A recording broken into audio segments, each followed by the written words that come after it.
Hello, my name is Rinat Gal, and I hosting now my teacher Joyce Stech, and I'm so honored that you came to this conversation, healing.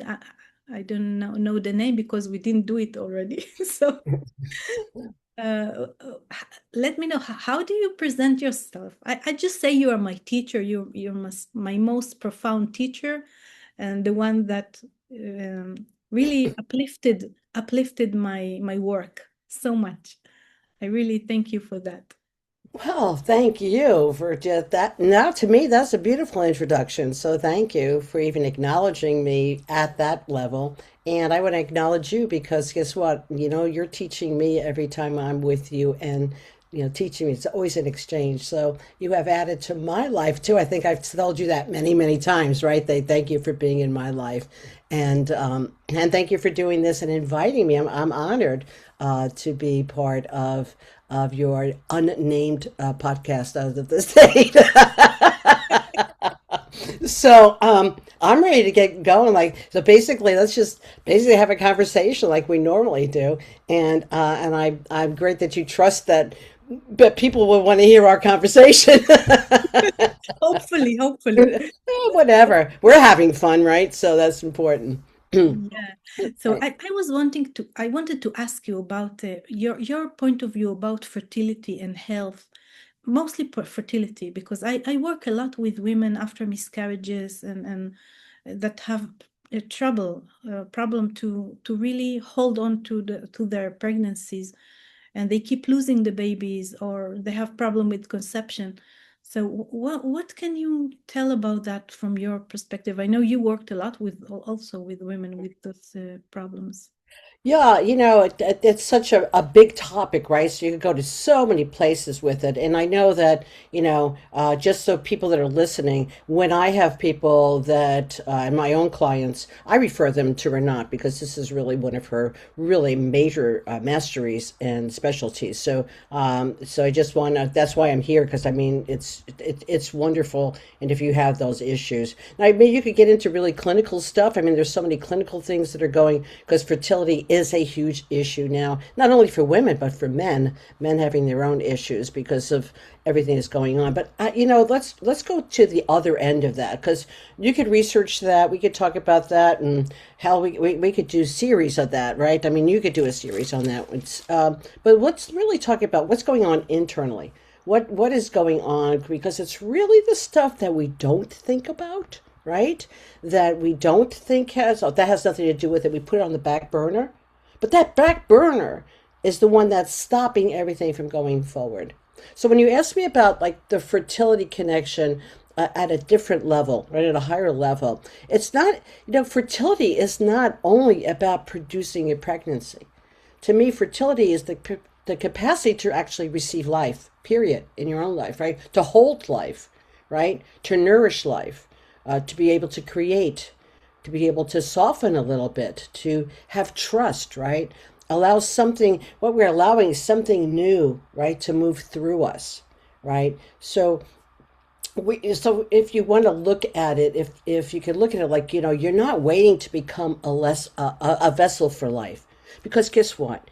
You already are life, right? You're already living life. So a lot of times, sometimes women may be carrying like, you're carrying life, right? Through relationships, ideas, business, creativity. But something happens when you think if you have to have a baby, right? It becomes an obligation. It becomes a job. It becomes a have to. And that puts pressure on you. And I think it's really a mindset, is it not? I mean, I think you found that. Haven't you found that? Like, it's the mindset of how you actually are approaching life. And really, if you're up for it later on at the end, I'd like to do like a little thing just to welcome life and for us it doesn't matter if you want to become fertile or not, or you're looking for conception, but to bring life in, to realize that we are already life, and we could just welcome more life in. If you want to do that before we end today. So We can do it now if you want.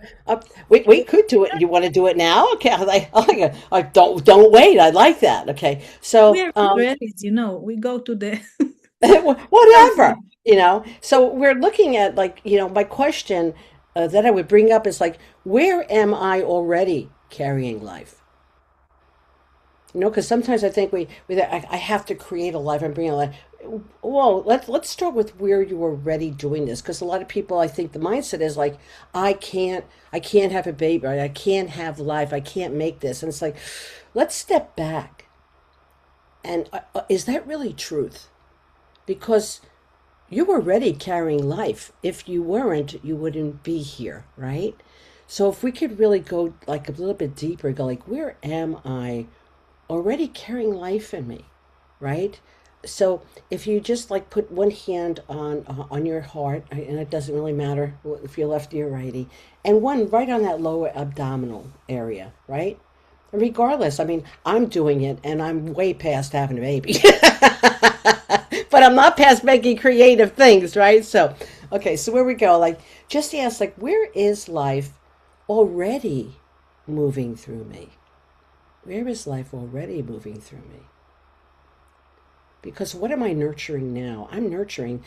I guarantee everybody here is nurturing something in their life right now. And if you ask yourself the question, and these are, I mean, not to answer maybe right now, but to sit with, you know, what is growing because I exist? Wow, it's a good question. What is growing because I exist? In my lifetime, I have gone through many phases, right? And I remember sitting in my business one time, and you get overwhelmed with life, right? Right? Life hits. We're living life. It's real. And I was sitting there, and then go like, what does it really matter? I don't know if you've ever been there before, where you go like, why am I even here? Does even everybody give a crap if I'm here or not? Like, why am I even, blah blah blah. And then I got this, like, Joyce, what is growing? What is here because you made that tree, you existed, you know? And then I went through and saw, like, because I took my son to help somebody's kid earn this little toy at karate. I got involved with the martial arts. Because I got involved with the martial arts, I saw all the people that I taught. Because I taught all those people, like, if you didn't do that, you wouldn't have met this person, you wouldn't have done that. So you realize that you are a seed. You are the seed, you know? And that you are growing something already. And I think, what's your mind go like, oh, it's not that I can't grow anything. I've already done that. I'm already doing that. I just look to put it in a different space, right? Does that make What sense? if, what if I'm not pleased with what I'm growing? What if what I'm growing is not what I really wanted? Like small short pregnancies. Yes. Yeah, okay, that's a great question, because some of it could be, biological. I mean, sometimes we just have issues that's just the way our body is. If you have short hamstrings, you have short hamstrings, right? But, and some of it is a mindset. And because we believe there's something wrong with us or in our life. A lot of the stuff with, and I'm sure you get into this a lot, where people feel, there's something wrong with them because there's something in their life. I could tell you, just from my own experience, my own clients, that people go, yeah, I want to have a baby, but they're terrified.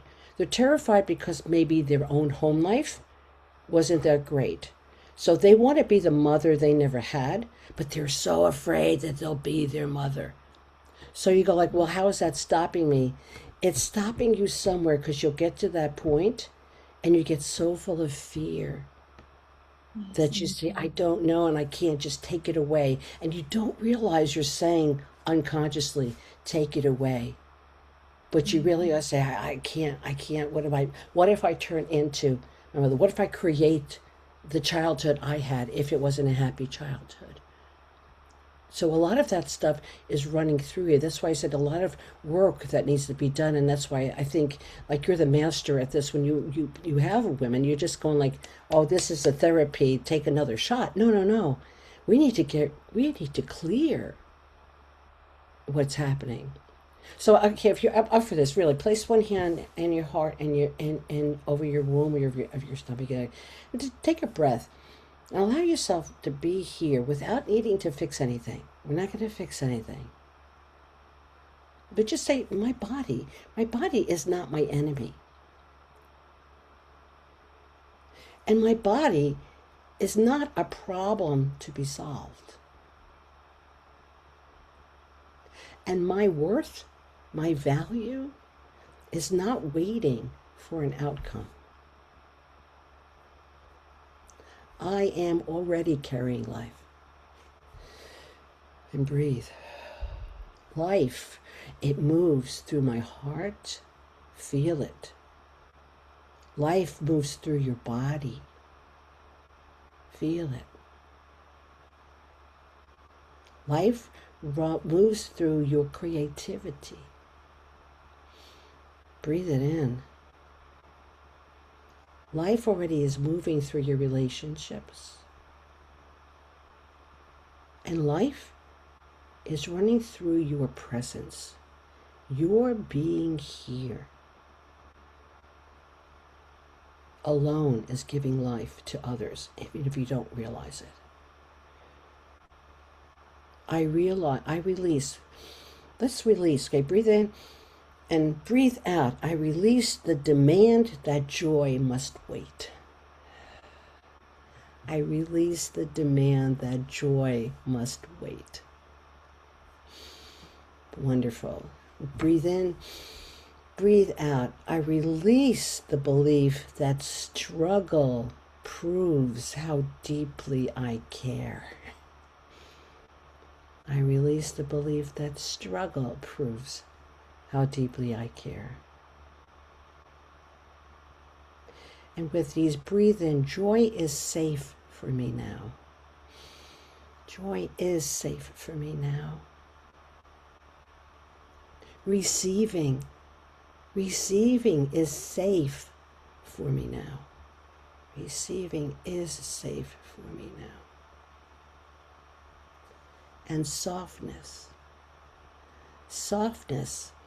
is safe for me now. I allow my body to remember life without pressure. Oh, this is so hard for so many of us, so we're going to do it again. I allow my body to remember life without pressure. And breathe. And breathe in. I allow myself to be nourished while I am nurturing my dream. I allow myself to be nourished while I am nurturing my dream. We're going to do that one more time. Need to go in deep. I allow myself to be nourished when I am nurturing my dream. Oh, wonderful. And I do not have to abandon myself while waiting for what I love. I do not have to abandon myself while waiting for what I love. I am here. I am alive. And I am already in relationship with life. And breathe. And feel life running through you from the very crown, through your head, through this, just rushing through, all the way through your heart, all the way through your body, all the way through your legs, out the bottom of your feet. And you know my thing, it's great to be me, saying it's great to be me. It's great to be alive. What a gift you have. Because, you know, Rinat, I think when we realize our own gift of life, then that in itself brings unbelievable gratitude and opens up the womb to like, oh my goodness, imagine that it is gratitude is not an obligation. It is like a beautiful thing to nourish life, and because you love your life so much, you want to pass it on in any way possible that you can.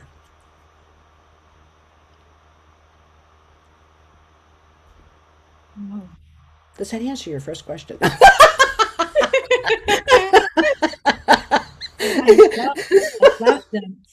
Wow, it answered so much, and also about being present. This is the other day I was just understanding that we are rushing and running towards the future, running for the outcome, and pr present is the healing time. When the more we are present, the more we are happy. I'm talking a lot about happiness and how to when we are happy, it makes the eggs happy.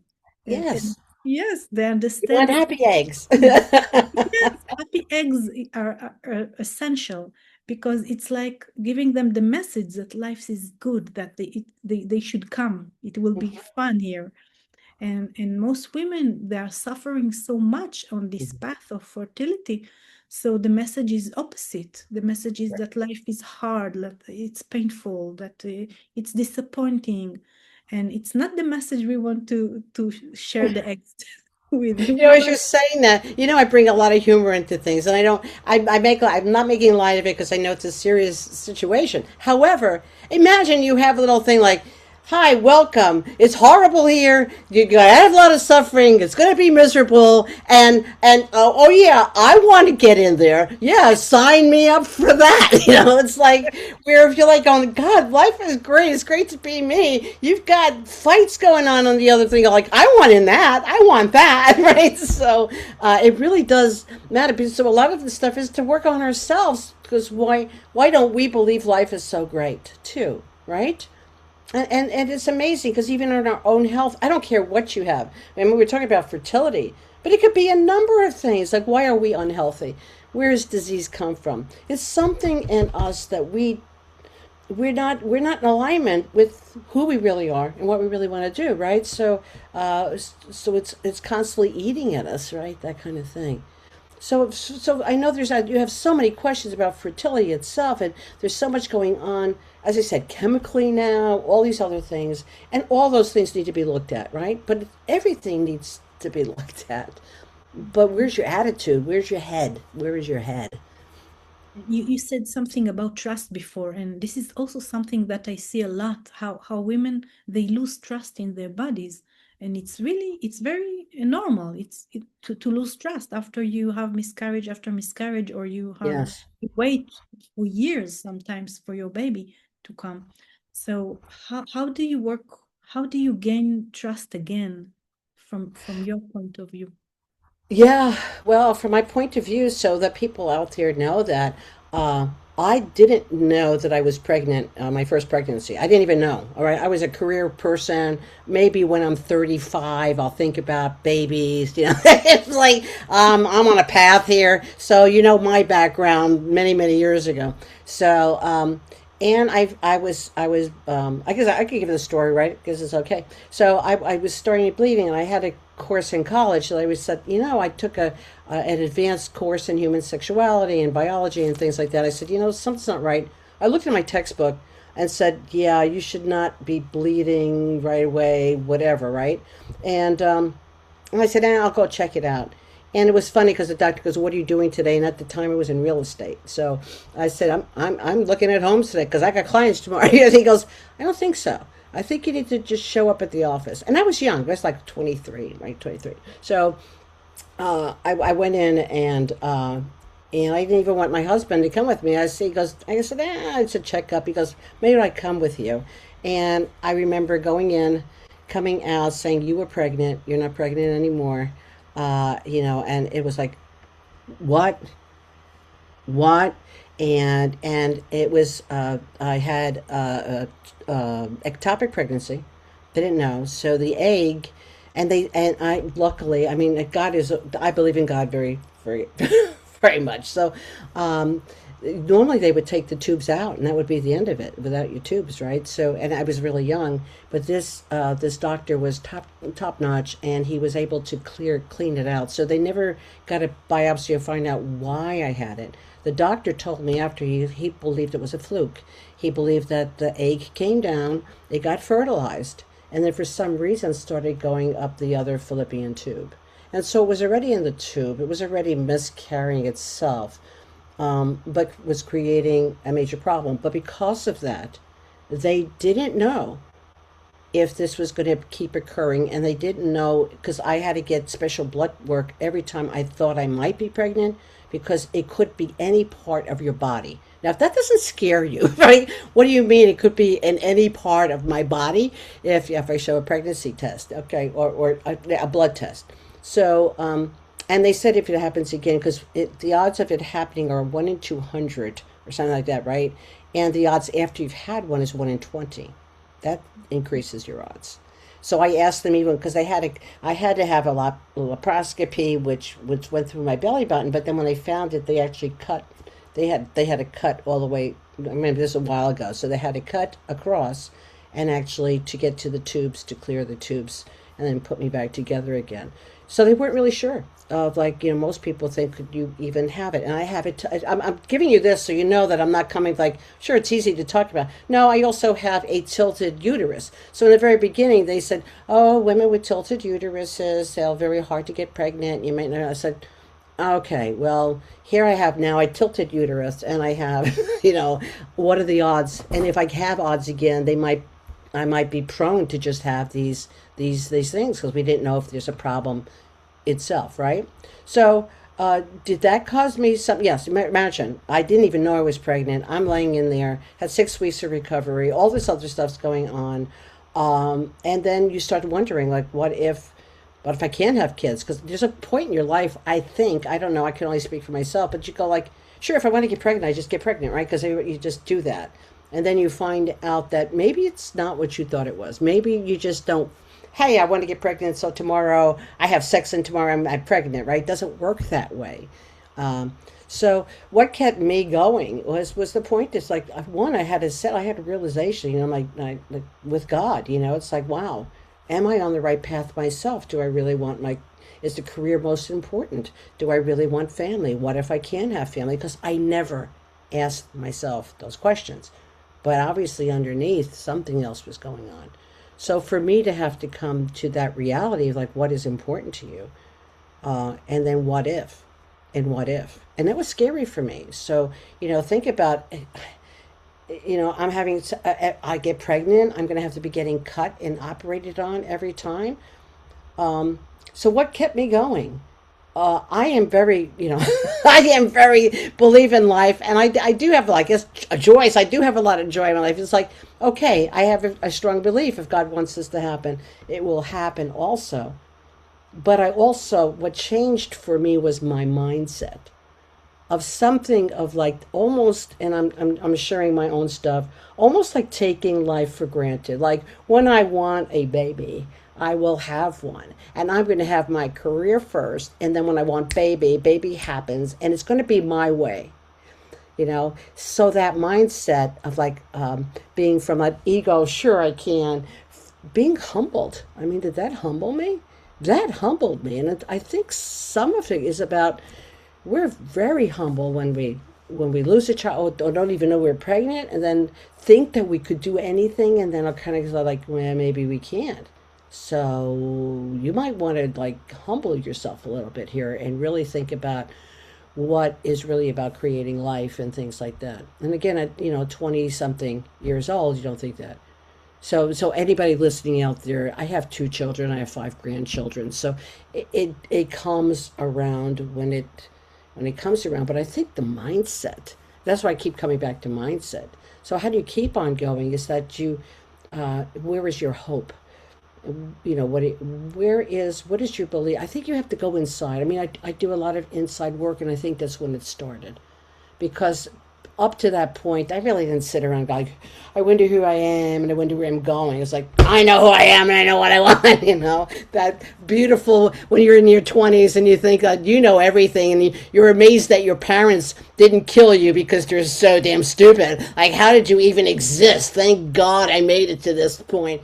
Until you get to a certain point in your life where you go like, you get hit with something and say, "Wow, maybe this isn't what I think it is." And that's why I'd like to have because when this conversation, we're even bringing this up because when we ask people to think about it, we're not pointing a finger. This isn't about judgment, about like what are you thinking and what's your mindset. No, we're really actually saying like, "Wow, did you ever think about this?" Because I know I didn't.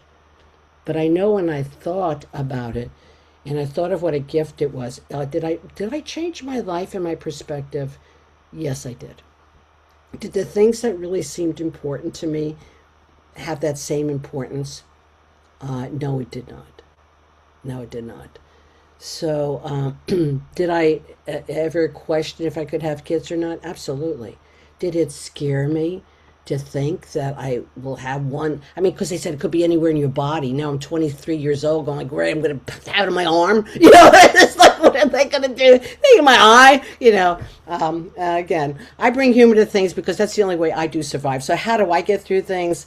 I find kind of the humor in life. One, I find the gratitude. I have my talk with God, and then a talk with myself to like maybe is this a direction you want? Be really honest with yourself. Those are hard talks to have, aren't they, Renat? I mean, really, you when you sit down and really are honest with yourself, without judgment, right? Without shame, without guilt and blame. That's the tough thing. I think the toughest thing for most people as you go like, well, it's really tough trying to get pregnant. Well, what's really tough is for you to sit there and really look at yourself and go like, what do I need to maybe clear up a little bit so that I'm excited about bringing life in? Because there's sometimes something stopping us from actually wanting to bring kids in. Like we want to, but something inside that we never even thought about might be there. Just like, and I'm just saying for myself, I'm an intelligent person, right? All this other stuff, but I never, ever thought about anything until that moment. And I'm sure a lot of your clients probably never really think about it. They might have been like me, like, you want to get right. You just do it because you watch these programs, right? Here are these girls at 14 and they're having babies and they did it one time, and you go like, okay, and so hopefully anybody's had a miscarriage because that was basically one, right? Or told you can maybe have kids again, or told you have this tilted uterus and that's not going to work for you. I think God is a miracle. I think God says, yeah, well, you can listen to the human or you can listen to me. So that's why I said if I'm going to have a talk, I'm going to have it with God, and let's straighten that out there. That was a very long monologue there, so I'm sorry, but I think the No, story that people know, I've been there, and I've been there. So yeah. yes. And I think I resonate with that. My first pregnancy was also very short, very, very like Uh, so, and I was sure I will get pregnant like this. I was 27 or something yeah. like that. And I already learned several years the Greenberg method. I worked with the body. I thought my body was perfect.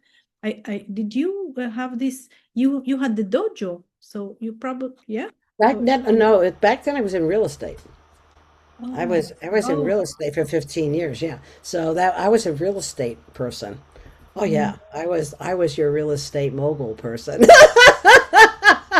So Oh you, yeah.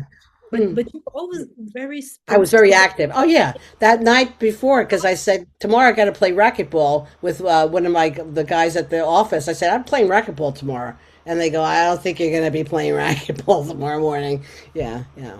No, I was I very think active. Oh yeah. I think Hmm.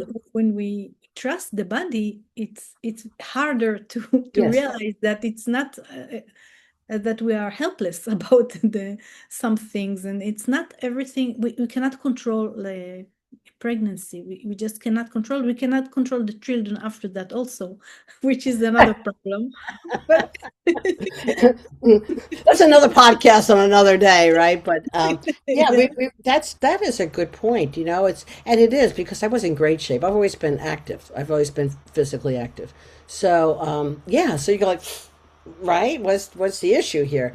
But there's more that that's why I said I think the mindset overrules all of this other stuff that's in there, especially with relationship. To really look at your relationship because most people go, yeah, I want the baby, but how is your relationship going? This is when people go like, our relationship is really crappy, so we're gonna have a baby. Like, I don't know if that's a solution. I mean, everybody's got their own thing, but a lot of that has to deal with it too. Like, where are you in your own relationship with yourself and that? Because somewhere underneath this, it could be super subconscious. We have so many layers that there's a part of you that doesn't, a lot of times, there's a part of us that doesn't want to reproduce something that we've had in our own past. And another thing that I noticed that many times we treat our bodies like we were treated by our parents. So specifically with the uterus, I noticed that I had a client that she was very anxious about herself, about her pregnancy. She was like worried all the time. And this was her mother, actually. Her Hmm. mother was worried and stressed. So many times we do the same to our bodies. And if there is awareness, then you can change. You can become the mother for yourself, the mother you wanted to have. You can mother your body or your uterus. And this is like something that makes difference if you see Well, that. yeah, it's interesting because we say to ourselves, I want to reproduce, right? You want to reproduce. But then your mind, oh, you want to reproduce? I'll reproduce everything from your past. I'm reproducing. I was like, oh, might want to be a little bit more specific as to what I was asking. Because if you just say I want to reproduce, you do wind up reproducing everything from your past, don't you, if you didn't clear it up? So, like, oh, never thought about that. Well, think about that in your spare time. Like, well, I want to produce an individual new baby and my thing, not bring any of my past in it. Okay, so let's be more specific in what we're asking for. Yeah, does that make sense? Because you notice that, and then the fear goes, oh my gosh, I'm reproducing everything I didn't want again, right? Or I didn't fix yet. So, like, bringing in a new person is going to solve all the stuff that you don't want to look at. No, no, and you don't really want to pass it on. Yeah. So you get to that point somewhere, and basically it's fear, isn't it? It's fear and safety, fear, A fear, lot fear. of fears. A lot of fears. I want to clear some fears for the audience. Whoever, Please do. yeah, I'm right here with let's you. just clear all the fears. Everybody that wants, you just say yes, and I'll clear whatever fears you have. The fears to be like your parents, the fear of not ever having a baby at all, or having a baby that is defected, like, that sick or not okay. Yes, there are plenty of fears. Sometimes it's the fear of having a baby to this world with so Yes. much war. There's so much going on, right? Yes, Mm-hmm. and so much stuff are like it's not okay. It's a corruption and sickness and poisoning the food, everything. So much things are not as they should have been. So it's hard.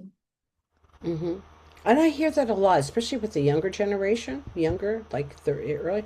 They're like, I don't even know if I want to bring somebody into this world because there are that like, what's going on in the world?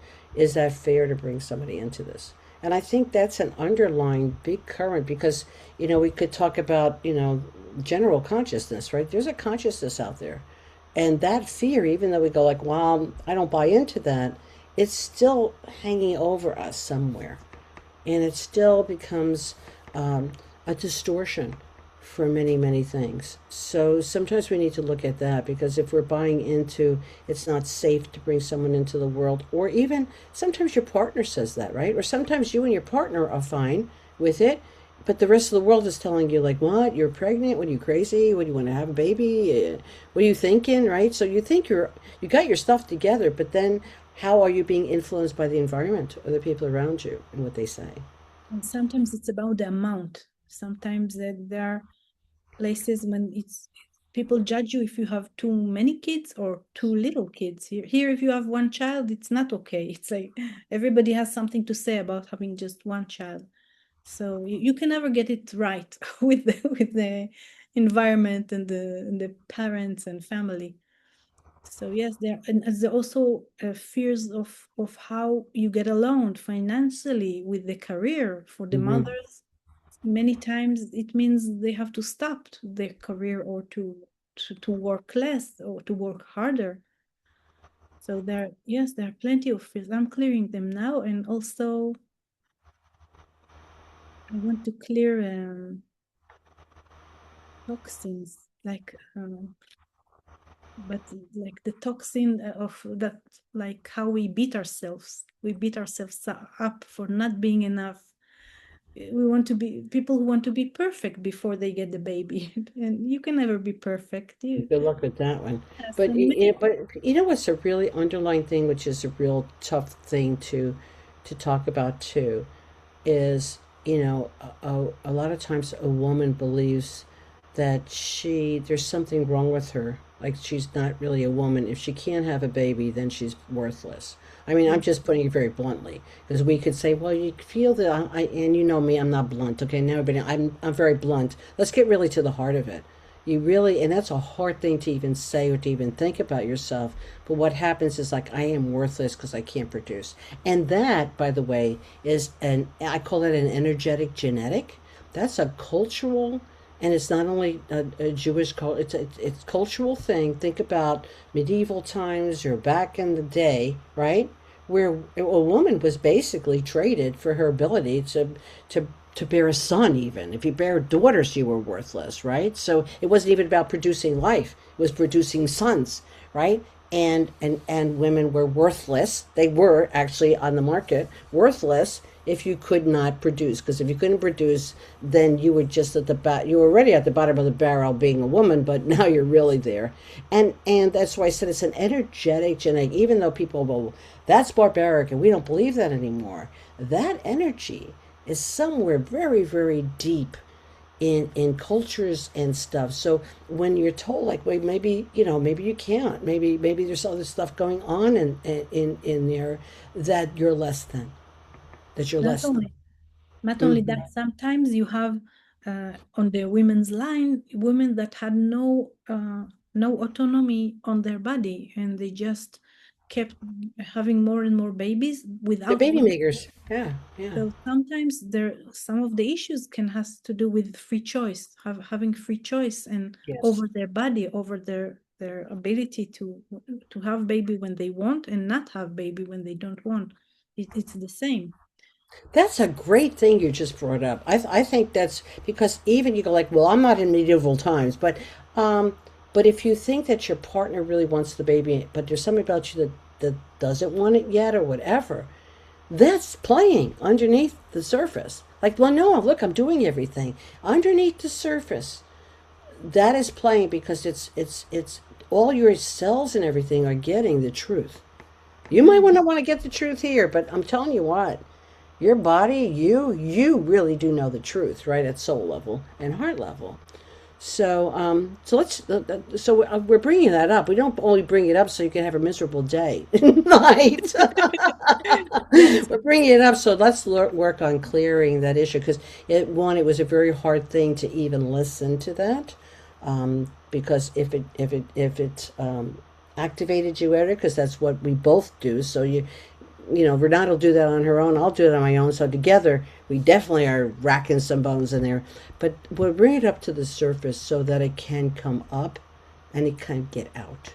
And And so energetically, we're healing that. Yes, go ahead, there's the Renat. healing sentence that you say for the ancestors, for Mm. the women that didn't want it, it's like if even if they didn't want the pregnancies, maybe you were born because of So, because she didn't have a free choice.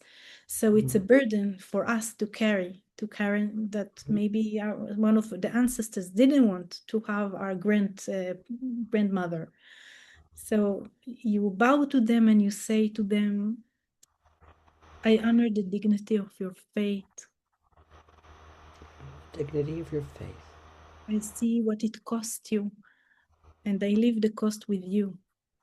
I see what it cost you, and I leave the cost with you.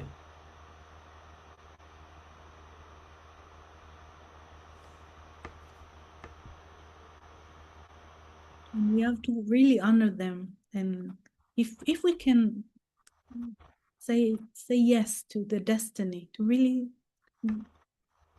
to see that it was hard and still this is what happened, it had to be. I got life because of that. Hmm. And I will do something good with my life instead of feeling suffering and shame for being me because someone on the road was not happy about that. I will take my life fully and I will do something good with that. Mm. And and it helps to really accept what happened, just accept their fate, honor it, honor them, even bow physically to them. And then it's easy to look to the future instead of taking care of them. We don't have to do anything with the past, just look forward to our future, to our children to be, or children that are already exist. And as you're saying that, once you go there, is to do the same thing for yourself, exactly what you just did, to honor yourself and your life and where you are. The same thing, right? Is to just bow to yourself and say, hey, I'm here and I have life, just like we started, right? There's life present in me, and I'm going to take it and I'm going to go to the fullest potential with my life. And if someone enters into it with me, awesome.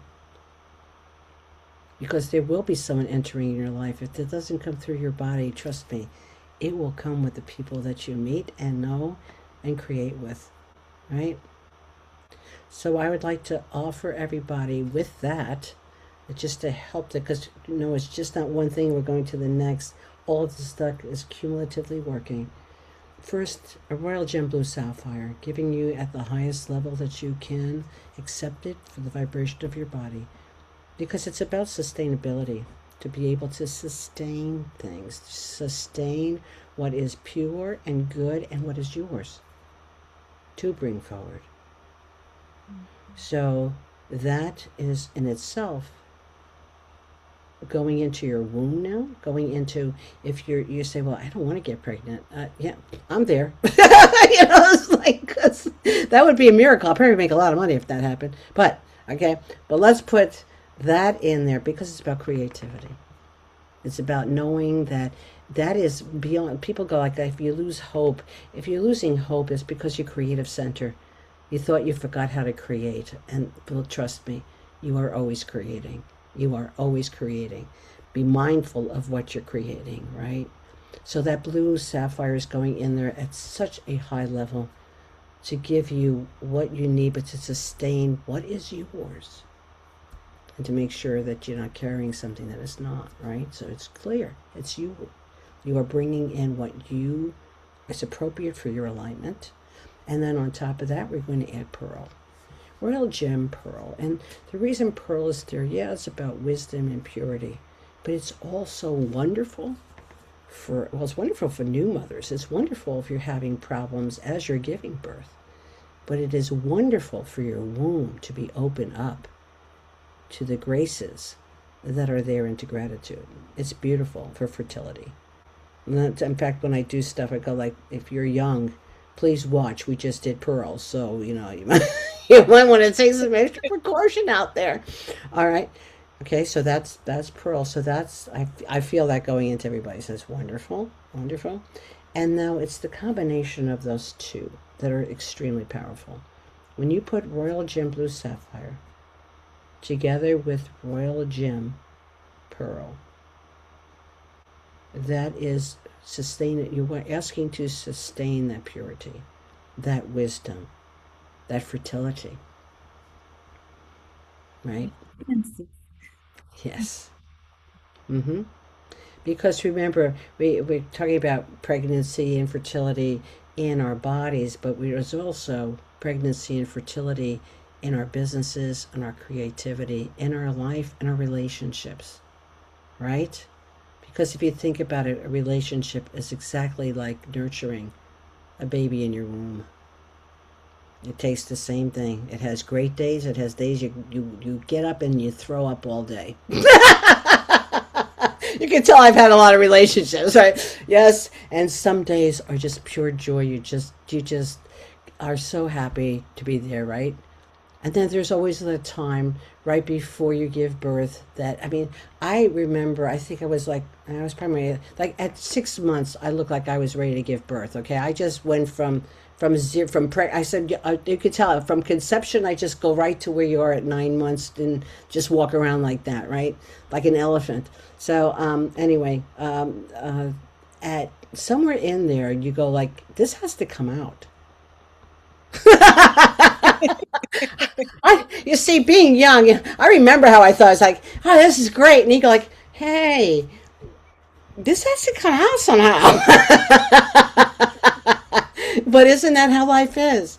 We ask for so many things and then we realize, oh my gosh, what did I create, right? What is this? That's what then they become teenagers, and that's the other question. You go like, what was I thinking? Okay, but you get the idea. I mean, it has stages. It has stages. That's why you don't get pregnant and the baby pops out. It takes 9 months, right? And yet we're in a society that wants everything. I think it, I want it. I think it, I want it. I think it, I want it. And some things take time.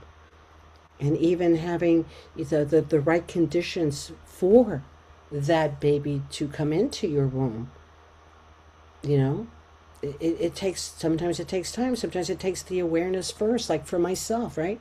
The awareness, like, oh my gosh, this isn't what I thought, and I might not be able to do this. That awareness alone makes you prepare and do things differently than you are on a path of doing them. So to me, everything has a purpose, everything has, it's divine timing, and it's finding the joy in your life, right? It's the joy in your life. And I know that, Renat could talk to you for probably 6 months without stopping about all the things that take part in here. And I know that she's a genius, she really is, about knowing where that part is in with you, that you're not accepting your own life, right? And how do we clear that? Because it's not about finding it. Finding it is great. I mean, we're great at finding stuff. My whole thing with someone like Renat, myself, is when we find it, we need to do something to change it. And that's where, you go, ooh, wooju, royal gems, energy, whatever. But it is an energetic that is creating the issue. So, how do you get rid of an energetic creating an issue? You need an energetic to correct it because that's where it is, right? That makes sense. So, then putting all those things together, if it's physical, you need a physical correction. If it's mental, you need a mental correction. If it's spiritual, you need a spiritual correction. And if it's emotional, you need emotional correction. And Sometimes it's all Alzheimer's. together. I was going to say, and I was going to just ask you, I said, and Renat, have you ever found that it's just one? No, there's little pieces, and that's why it's like being able to see the whole thing and being able to talk about it and not have any judgment on it or any blame or any guilt. Just going like, hey, this is what's going on. What do I do? Without anything else attached. Yeah. It's Yeah. like losing weight. Oh. People think just diet or just workout, but sometimes you need much, much more than just diet. You have to change the mindset. You have to see Yeah. what is better for your body, and then it's like combination of things. So yes. And a lot of times it's the mindset. I mean, even people with money, what's the problem? It's usually a mindset. It's something in your head. In the weight thing, it's usually something in your head. I had one that actually the problem was she could lose weight. She didn't have a problem with that. She didn't have to do that. but it was her husband because unconsciously you're so connected to your spouse, you don't really realize that, right? Energetically, he didn't want her to lose weight because if she looked too good, he was afraid she was going to leave him. Wow. Yes, and then when That you makes looked at it, you go like, "Oh my gosh, it's not you." I don't understand. And sometimes, so it's the spouse or person with you, because those are the people who go, "Oh, you're looking great, honey. Look, I brought you a whole box of candy," and you're going like, "What?" Because I know you like it. Like, but they're not doing it a lot of times consciously. It's an unconscious thing because it's fear based, right? If you look really good, I'm going to look, and I work because I had a weight clinic also, right? So I had men. Men didn't want to do that because I'm afraid that if I lose weight, I'll cheat on my wife. Interesting, because that's a mindset, and and so sometimes the mhm. ancestors, sometimes there's issues Yes, with the parents or grandparents, things about being hungry or starving. So starving, a lot of starvation. I was just going to say, right? Because they had a starvation thing that went on, right? People who went through the depression. I noticed that with my mother because my mother went through the depression, right? And how they look like they hoarded stuff, right? But because you never know if there's going to be enough, right? And they don't even think they're doing that, but it's like that. Just like some of us have stuff from COVID. I mean, you can believe you have it or not, but being in for 2 years or whatever it was, 2.5 years, being confined or your mind was being played with, I think that plays a place also with people having giving birth. Have you noticed that? Have you noticed a difference yourself with people you work with? You're not, yes, yes, and pregnancy, right, and stuff. Yeah. yes. So I don't know if that solves. We're not here to. Remember, we're not here to fix or to solve. We're No. here for but it's the awareness piece. It's like when we're aware of it without judgment, right? We're just aware, going like, "Wow, how curious," you know. I found that question to really help me through life. You go like, "How do you get through life?" So I a lot of times instead of like, "Why is this happening?" It's like, "How curious," you know. Even when people do crazy stuff, it's like, how curious that that person would say that right now. How curious that that has happened to me today. So I don't know if that leads you where you want to go or whatever. But your body, just remember, love your body. There was a thing that you could do in the shower, and I did this. It takes a while, but I suggest try it. I mean, just try it, and you start with the top of your head, and as you're washing your hair, like you actually with the soap or whatever, you go. You could do salt to really clear yourself, but you go like, "Oh God, thank you, head." For doing it. Oh, thank you, hair, for covering me so much, and I really appreciate you. Thank you, eyes, for letting me see things. Thank you, nose, for letting me smell. And I like, God, that could take forever. Yeah, but you know what? When you finish that shower, that is probably the best shower you ever had because you are actually thanking your body because we forget to thank it, right? Especially my feet, because I have, with martial arts training, I have put my feet through a lot. And even if you haven't done that to your feet, it supports you. Your feet support you and your weight and all the other stuff you make it do. When was the last time you thanked your feet for that? I Right? actually did a meditation in Hebrew. Okay. Thank you, body, and I go through all the body and thank them. It's funny that you mentioned that. Maybe I should do it in English too.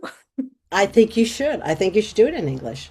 And it's great when you're taking a shower. You take one shower. Say, I'm going to do a gratitude shower. Well, a lot of people sometimes are in gratitude you took a shower, but this is for this is a different type of gratitude, right? But when you do that, and you realize how, because you know what? Because you go like, oh, this takes so much time. Yeah, because look at all the pieces that work for you every single day without even you giving a thought to it or even a thank you, right? Because if you start to have to thank every part of you, it's like, oh my gosh, there's just so many pieces. I didn't even do my internal organs yet. Yeah, yeah. So, so to have a bit of gratitude for you, for that you could just get up in the morning. People go, "How's your day going?" I said, "I got up." That's a start. It's a good day. I'm up and now I'm speaking. Those are two good things, right? And I'm seeing. Those are three good things. Now, if I can get out of bed and actually support my weight, those are really good things. That's more than four good things, right? So, I think an attitude of gratitude goes a long way. And for you guys that are worried, like, oh, will I ever do this? That worry that self creates a spiral, and the spiral does not go up with that. So worry and thinking are the same because it affects your spleen, which affects your immune system. Your immune system affects your hormones, and blah blah blah. Right? So what's the best advice? So what do you say to people, Renat, when they come to you and they worry a lot? What is your I way? wanted to ask you about that. That's how I turned that around. Damn, Yes, I'm good. I'm good, huh? yes, you are very good. It's a very good question. I'm asking myself. Yeah, I'm the person that worries a lot. I'm you do overthinking. worry, right?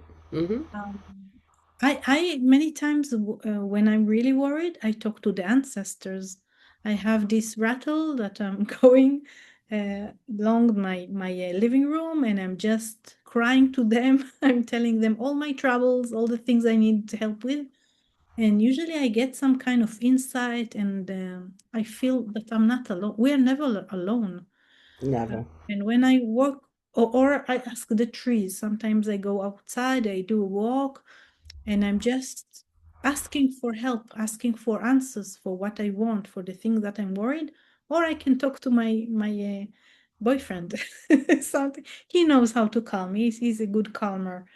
Um, And how does he calm you? What does he do oh, that makes you calm? he says he just reminds me that I'm blessed, that everything is fine. He's very sure of that. He knows me for about 10 years, so he reminds me that everything is always getting better for me. And I've been through stuff for hard things, but I went through that and I'm okay. And he just reminds me that everything is fine. Look at your life. I think it's connecting me to the gratitude thing you said before. He reminds you of who you are when Yes. you have forgotten who you are. Yes, you're right. So he So reminds me if we that can for remember, something. right, to remind ourselves of who we are when we have forgotten who we are. Yes, and sometimes we need someone else to remind us. It's very hard That's when you true. forget. When you forget who you are, or it's like you get caught into your thoughts and worries, When you then get caught in that spiral spiral, it's really hard to see up. Yeah, when you're up, it's easy, but when you're in the bottom of the well, it's hard to see. Why these people that are walking on top are pretty happy. Yeah, because they're not in the well with you, right? But they could throw you a rope, is what you're saying. If you're on the bottom of the rope, someone throwing you a rope, going like, "You got this," or we're pulling you up, you go, "Okay, thanks. I really needed that." I forgot. I forgot. I know how to climb. I get. So yeah. So remembering who. This is like when I was sitting there. Like remember what you have had done in your life. A lot of times, even when I was like, why am I even here? It's like, okay, let's look at some of the stuff that because of what you did, it allowed this to happen, and that wouldn't have happened with it. Okay, and it's not about ego. It's like, okay, all right, I see. It does make a difference, and you need to keep making a difference by going out there because you never know who's out in the street that you smile to that maybe was, ready to give up, but I walked past you and you smiled at me and it made me keep going on. You don't know what the influence you have on people, do you? By your yeah. own joy. But for me, the ancestors are really helpful in this. I didn't know most of my grandparents. I only knew one of them, and and of course I'm talking to them all the time because it's like connecting to my genes, my body.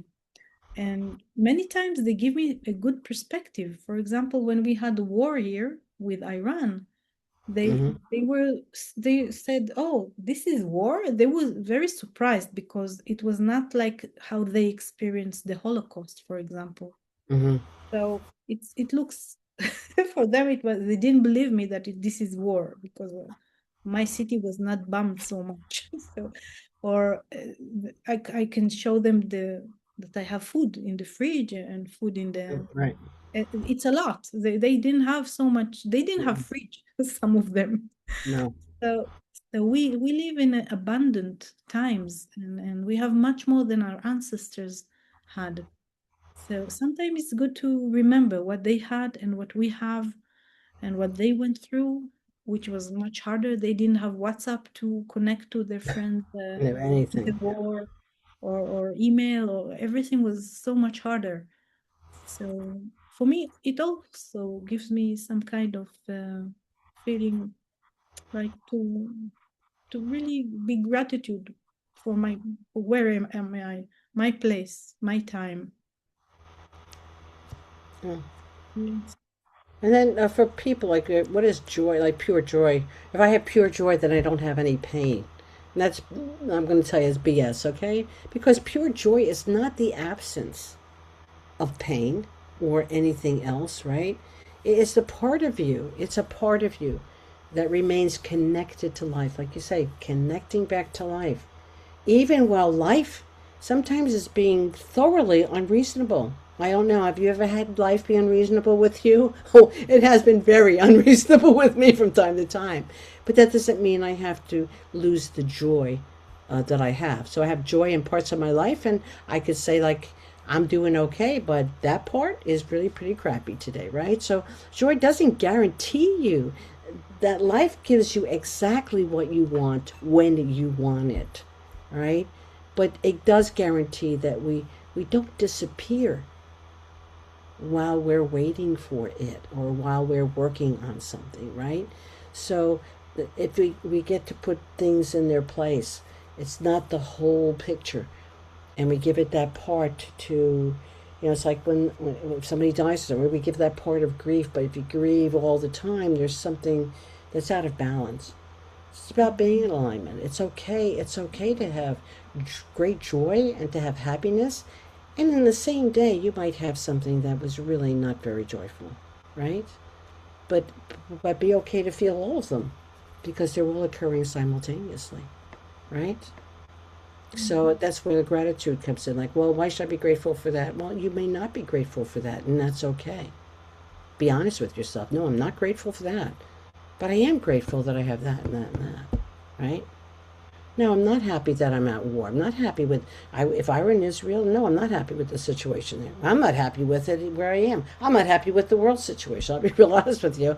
No, it's not great. I work with stuff and I go like, this isn't really looking good. However, I also see the other side because there's an amazing opening right now with energetics.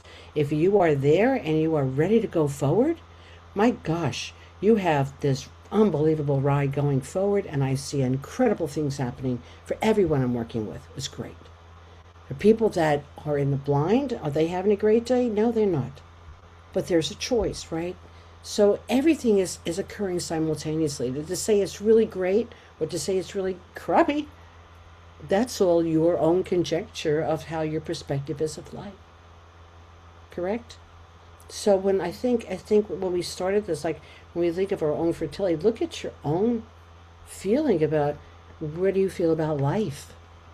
Because your feeling about life is what really is generating a lot of a lot of outcome for yourself, right? It's So relationship with life. it's a How is relationship my with life relationship with life? and connection to whatever you know. Where is your connection point? Mine is to God, and I'm like, what your belief is your belief system. People call it source, people call it this, people call it whatever. If you ask me, like, how did I get through those times, I have a very strong connection to God and always have. So when I sit there, and it doesn't mean like I just sit there and, oh yes, it's all God. God and I have had some severe arguments. Okay? It's like, are you kidding? Like, I'm a New Yorker. I'll always be who I am, and I don't care who I'm talking to, including God. And God made me, so I said, you created this, so it's not news to you, okay? But we have had some really deep discussions. But my belief in God and my faith and my trust in that, because I don't think God is outside myself, right? I mean, the connection. It's the connection piece that keeps me going. So you could say I have connection to heart, I have connection to soul. It's connection. And sometimes you go like, well, I have a connection to another person. But I bet that connection, that person you're connected to is actually connected to a higher power too, or a higher source, right? That's why you're drawn to it. Is you're drawn to the connection, aren't you? And when we lose the connection is when we feel safe, or not safe, when we feel like we lost hope or whatever. I always go check your wires and see if something got disconnected. Just connect it back in. You know And that in that's Catholic constellation, you say that there's an exercise, you imagine your mother and you say yes to mom. Because when you say yes to your mother, you say yes to life. life. She brought you life. And it's a very hard exercise. Most people, it's hard to say yes.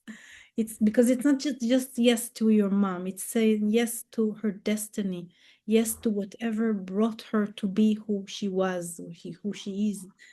So, but it helps with connection with life. If you can say yes to your mom, you say yes. You say more yes to life. Because you're not really saying, like, you're saying yes to motherhood. You're saying yes to the creation of life and the person who who lets you be in that womb to bring yourself in there. You know, it's interesting when I went to Okinawa and I studied Okinawans, they have a great respect for their parents, right? I mean, you go there and you honor them before you even talk to them. You honor their father and mother, and they honor their ancestors because they said even and I'll say this is my sensei. There he goes like, even if father bastard, you know, father bastard, bad man, you honor father because father brought you life. He's still a bastard. Okay, you don't honor that, but you honor father brought you life. Mother brought you life. So regardless of how they acted to you, but they gave you life, and that is what you respect them for bringing you into this world so that you can make it what you decide to do with it. Right? So, Yeah. beauty of life. And thank you for having me with you today. You Thank you always for make my day coming. special. You always make my day special. Thank you And so much. It was a pleasure to have you here. you're always a pleasure to me. I love Thank you. you very, very much. And we constantly are creating something. Even though we don't know what we're creating, it comes out sooner or later. Right? It's all good. Thank you. Okay. Thank you So for being. Thank you for listening. Whoever was listening, really appreciate it. And if you have any questions, go ask Renat. or you can write in the comments. You can write in Oh, the comments. There will be wonderful. links to Joyce's website and to contact her for if you want, if you need. And I'll see you next time. Okay. Thank you. It's been a pleasure.